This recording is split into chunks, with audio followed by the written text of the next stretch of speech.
এইখানে। আরে বোঝো না কিছু তুমি? তোমার ভাইয়া তো ঢাকা থাকে, তোমার ভাইয়া তো আমাকে সময় দেয় না। ভাবি বুঝি না মানে কি হয়েছে? আরে বুঝতে পারতেছো না? বোকা নাকি তুমি? আরে বুঝতেছো না কেন? একা থাকি আমি, এটা তুমি বুঝো না? তোমার ভাইয়া তো ঢাকায় থাকে, আমার তো একদমই সময় দেয় না। এটা কেন বুঝতেছো না? তুমি আমাকে সময় দিবা। ভাবি আপনি এটা কি কন? আপনি আমার বড় ভাইয়ের বউ, এটা সম্ভবই না ভাবি। কি হয়েছে? কি করা যায় তাইলে বলো? ভাবি ও হয়েছে আমার বড় ভাই, এটা কি সম্ভব আপনি কন? সম্ভব হইলেই সম্ভব হবে, বুঝতে পারতেছো না তুমি? কি হয়েছে সেটা আমরা না হয় দুজনে বুদ্ধি করে নিব কি করা যায়। তাহলে ভাবি বলেন তো কি করা আমাকে যায়? একদমই সময় দিচ্ছে না। তাহলে কি করব? আরে কি করব মানে, সেটা তো আমি বুঝে নিব কি করব না করব। কি করবে? তুমি শুধু একবার হ্যাঁ বলো যে আমি যেইটা বলবো সেটা তুমি শুনবে কিনা। আচ্ছা ঠিক আছে, আপনি যা বলবেন আমি তাই শুনবো। ঠিক আছে। কি করব মানে, আল্লাহ, এটা তোমাকে শিখিয়ে দিতে হবে। হ্যাঁ ভাবি বলেন। আমার মাথায় ভালো একটা প্ল্যান আছে বুঝছো, সেটাতে তুমি যদি রাজি হও তাইলে আমাদের জীবন সার্থক হবে। তুমি শুধু একবার হ্যাঁ বলে দেখো, তাইলে দেখবা আমি কি করি। কি করবেন ভাবি বলেন, আপনি সব শর্তে রাজি আছেন? তাই আচ্ছা, একটা কাজ করলে কি হয়, তোমার ভাইয়াকে না মেরে ফেলি। কি করেন ভাবি? ও তো আমার ভাই, এটা কি সম্ভব? আরে বোকা নাকি, বুঝতে পারতেছো না? তোমার ভাইয়া তো বোকা একটা রাম, ওকে দিয়ে কি হবে? এত সুন্দর একটা ভাবি পাচ্ছো, এর বেশি আর কিছু লাগে বলো? তুমি আর আমি একসাথে সংসার করব। ভাবি কোনো সমস্যা হবে না? না, কিসের সমস্যা? ওই আপুরটাকে বিদায় দিতে পারলেই বাঁচি। একদম সময় দিচ্ছে না আমাকে। দেখেন দেখো ভেবে না। চিন্তে বলেন, যাতে কোনো পুলিশ আরে, কেস থানা পুলিশ না হয়। কিচ্ছু হবে না, আমি থাকতে কিসের চিন্তা তোমার? তোমার ভাবি আছে না। আমিও চাই ভাবি আপনার মতো সুন্দর একটা ভাবি থাকতে, আমার কি এর চিনতে। তাই হ্যাঁ তাইলে তো তুমি রাজি আছো? 100% ভাবি, আপনি যা বলবেন তাই শুনবো। ঠিক আছে, তাইলে আমরা সেইটাই করি।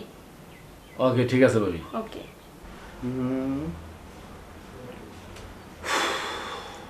প্রচুর গরম পড়েছে, এর মধ্যে বিদ্যুৎ নেই। আর কয়টা দিন ধরে এমন অবস্থা রৌদ্রের, একটু বৃষ্টির অবস্থা মানে আসবে সেই অবস্থাও নেই। কণা, কণা, এই ফ্রিজ থেকে আমার জন্য একটু কোল্ড ড্রিঙ্কস নিয়ে এসো। তোমার একটু মাজা সব কিছুতে। এত গরম যে কিসের জন্য পড়ছে বুঝতে পারছি না। কোথায়?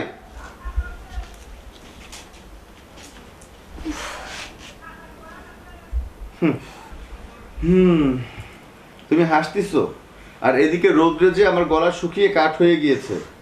একবার খবর রাখো। খবর তো রাখি। আরে তুমি তো শুধু গরমে গরমে খালি কোল্ড ড্রিঙ্কস এই কথা বলতেছো। আমার দিকটা একটু দেখো না, আমাকে একটু সময় দাও। তোমার দিকে তো সময় দিই, তোমার দিকে সময় না দিলে আমি কার দিকে সময় দিই? কোথায় দিচ্ছ সময় বলো? শোনো, তোমাকে একটা কথা বলি। আমাদের সংসার হয়েছে, সংসারের জন্য ইনকাম করতে হবে, সংসারের জন্য বাজার করতে হবে, সংসারের জন্য অনেক কিছু করতে হবে। আর সবসময় যে তোমাকে সময় দিব, সে সময়টা আমার কোথায়?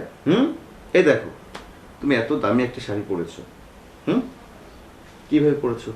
আজকে আমি ইনকাম করছি, বাইরে পরিশ্রম করছি, এই জন্য কিন্তু তোমাকে ভালো ভালো পোশাক কিনে দিতে পারছি না, পারছি না? আরে জান, তুমি বুঝতে পারতেছো না, সবকিছু টাকা দিয়ে হয় না। তুমি একদমই সময় দাও না আমাকে। এরকম করলে কি হবে বলো? সেটাও তো আমি কথা। শাড়ি গয়না দিয়ে কি করব, বুঝতেই তো পারতেছো না? তুমি সময় না দিলে কি চলে? সেটা তোমাকে দিতেই হবে। তার আগে যে আমার গলা শুকিয়ে গেছে, এর জন্য কি নিয়ে আসছো?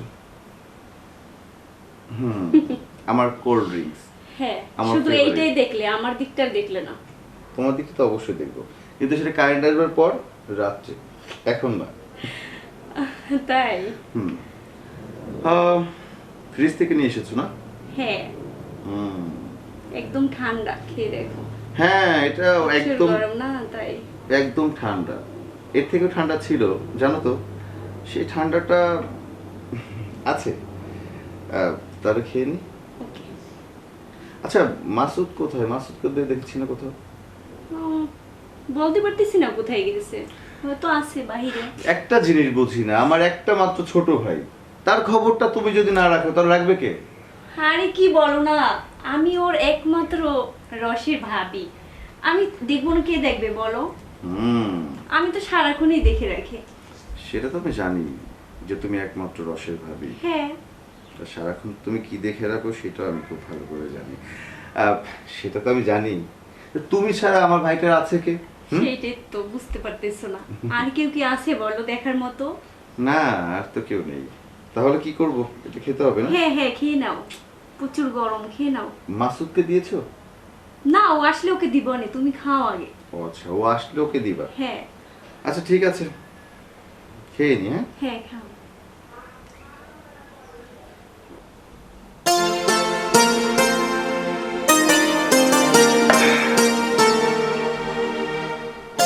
কি ব্যাপার? কোল্ড ড্রিঙ্কসটা খাবার পর মাথার মধ্যে ঝিনঝিন করছে কেন? আরে হয়তো গরমে করতেছে, বুঝছো, প্রচুর গরম পড়ছে তো তাই। ঠিকই বলেছো, মানে এত গরম পড়েছে। আমি এত সময় ঠিক ছিলাম, কিন্তু কোল্ড ড্রিঙ্কসটা মাথা ঘুরাচ্ছে। মাথা ঘোরাচ্ছে মানে কি, আমার আমার চারপাশে অন্ধকার হয়ে আসছে। আর ঠিক হয়ে যাবে, আরে প্রচুর গরম তো। একটা কাজ করো না, হুম, তুমি একটু রেস্টে থাকো, দেখবা ঠিক হয়ে গেছে। আমার রেস্ট? হ্যাঁ, একটু রেস্টে থাকো, দেখবে সব ঠিক হয়ে যাবে।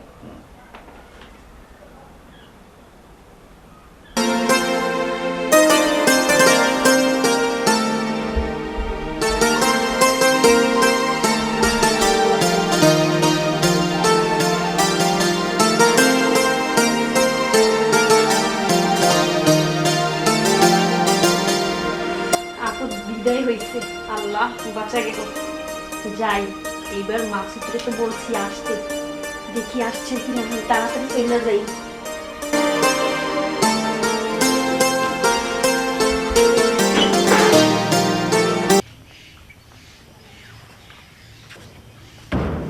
ভালোই হইলো তাই না, আপুরটাকে বিদায় করলাম। দাঁড়াও।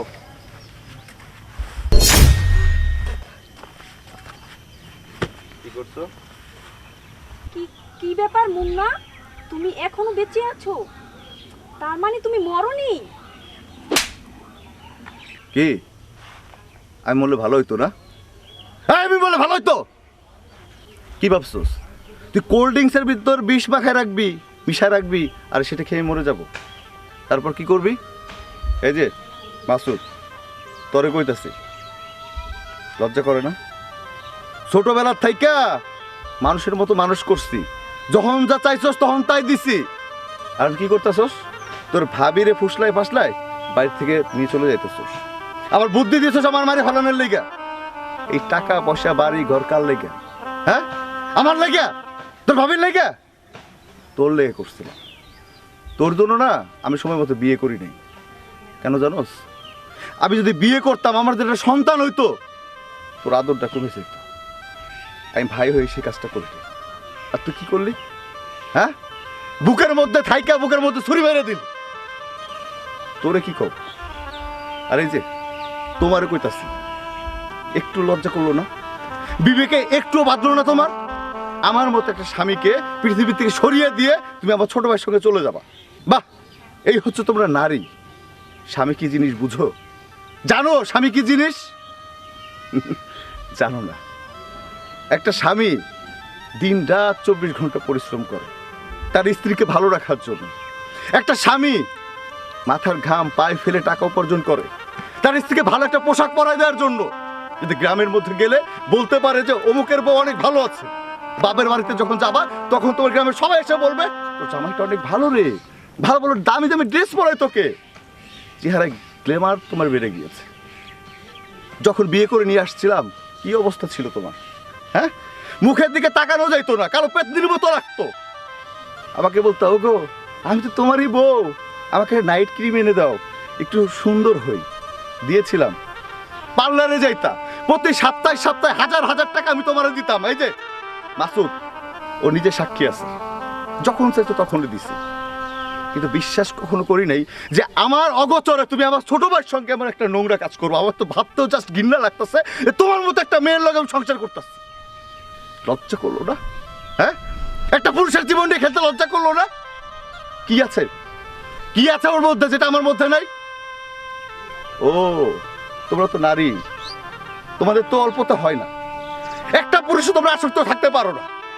তোমাদের না নিত্য নতুন খাবার প্রয়োজন হয়। যেমন ড্রেস চেঞ্জ করো, তেমন স্বামী চেঞ্জ করবা, কয়দিন পর আবার ছোট ভাইটাকে চেঞ্জ করবা। কি করবা?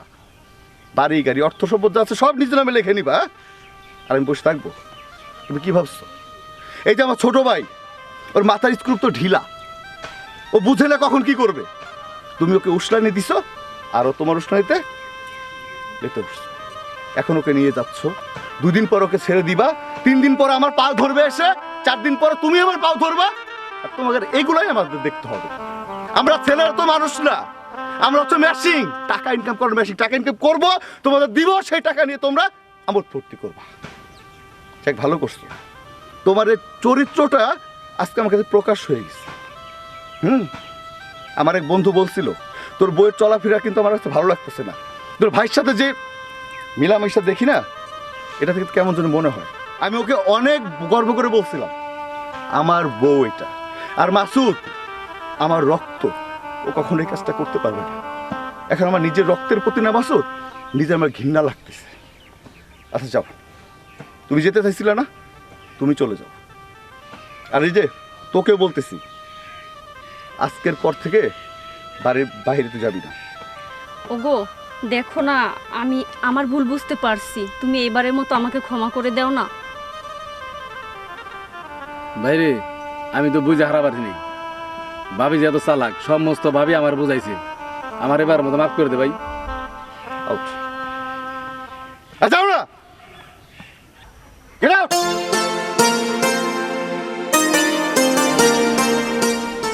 এই যা, বাড়ির মধ্যে যা, লাগেজ নিয়ে যা।